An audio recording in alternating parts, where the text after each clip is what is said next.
Waswahili na kuiteni huku njoeni mumuone Zuhura bibi ya Zuchu akiwa katika muonekano mpya jamani. Katika kurasa wake wa Instagram ameweza kuposti muonekano wake mpya huu, na maswali yalikuwa ni mengi sana, kwa nini Zuchu hakwenda London, hakwenda Uingereza.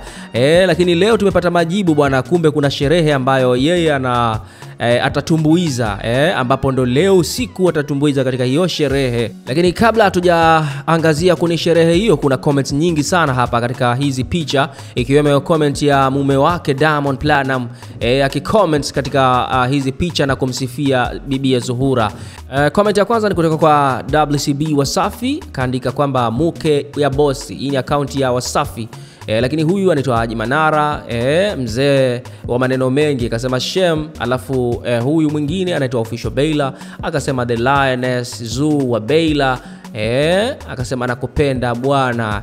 Alafu huyu mwingine anaitwa Adela Tilia baka paka vikopa kopa pale, na huyu mwingine anaitwa Zamile Magese kaika kopa kopa, akaandika akamtagi pale Official Zuchu kuonesha ni kwa namna gani hapa anamuhusudu. Lakini huyu anaitwa Saida, anasema mama we mashallah. Lakini huyu mwingine anaitwa Big Mendes na akamuita pale Mrs. Lion. Sasa tunakwenda kwenye comment ya mwenye mali yake Diamond Platnumz, kaandika mke wangu mimi, halali yangu, katamkangu, mashallah. Jamani, comment nzuri sana. Yeye mwenyewe ka reply pale chini akamtag Diamond Platnumz, alafu akaweka vikopa kopa na nini. Jamani, mapenzi mubashara huko kati ya Diamond Platnumz na Zuchu. Comments ni nyingi sana, lakini kiwemo moja wapo kutoka kwa huyu Beauty, anasema na mimi ipo siku nitaitwa nitaitwa mke na nini. Lakini huyu mwingine anaitwa Zahra, anasema see how she is molding. So watu wamezidi kumpongeza sana bibi ya Zuhura, bibi ya Zuchu, kutokana na muonekano wake huo na nguo alizozivaa. Hizo nguo zimempendeza sana mashallah.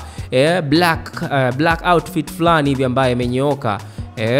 Sasa watu wengine bwana kwenye comments ambapo wameandika kwamba wanapenda kuchukua picha zile ambazo zinaonesha vibaya ili waweze kumzungumzia vibaya bibi ya Zuhura, lakini hizi picha nzuri pengine wasizichukue wakaziacha tu wakaziangalia, si unajua tena binadamu.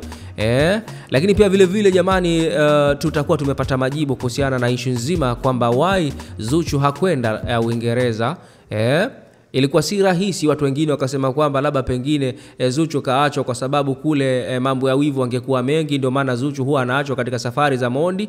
Lakini hapana, Zuchu ana shughuli zake zingine ambazo ziko nyuma huku, ambazo anatakiwa kuendelea nazo ili waendelee kutengeza pesa ya pamoja yeye na mume wake mpenzi, na ndio maana anamsupport. Tumeona zile comments ambazo anaziandika, tumeona posting nyingi anaziposti kwenye Insta story yake kwa ajili ya kumuishi mpenzi wake na kumuombea kwa kila hatua. Bila shaka mimi ninachokipenda kwa Zuchu ni kutokana na issue nzima ya ukomavu wake na kujua kwamba issue za sanaa ya muziki, anakutana na wanawake, kuna mambo mengi yanatokea huko na nini, lakini yeye anachofocus ni kwamba this is my man, huyo ni mwanamume wangu. Kwa hiyo ile respect inabakia pale. Lakini pia vile vile uvumilivu, jamani, kuolewa na msanii inahitaji uvumilivu na ustahamilivu, kwa sababu kuna mambo mengi sana yanatokea kwenye industry, na sio kitu kidogo. Kitu kizuri ni kwamba Zuchu yuko kwenye show yake leo kwenye wedding na nini, hajaweka wazi kwamba ni wedding ya namna gani anaenda kuperform. Tutakuja baadaye kwa ajili ya kukujuza zaidi kuhusiana na issue nzima ya wedding ambaye anaenda kuperform leo. Ni wedding ya nani, na ni tajiri gani amemwalika bibi ya Zuhura na lipo kiasi gani, tutakuja hapa tena baadaye. Ili uendelee kupata habari zetu, usisahau kusubscribe, kulike na kucomment. Hii ni Afro Media. Mimi naitwa Mswahilina.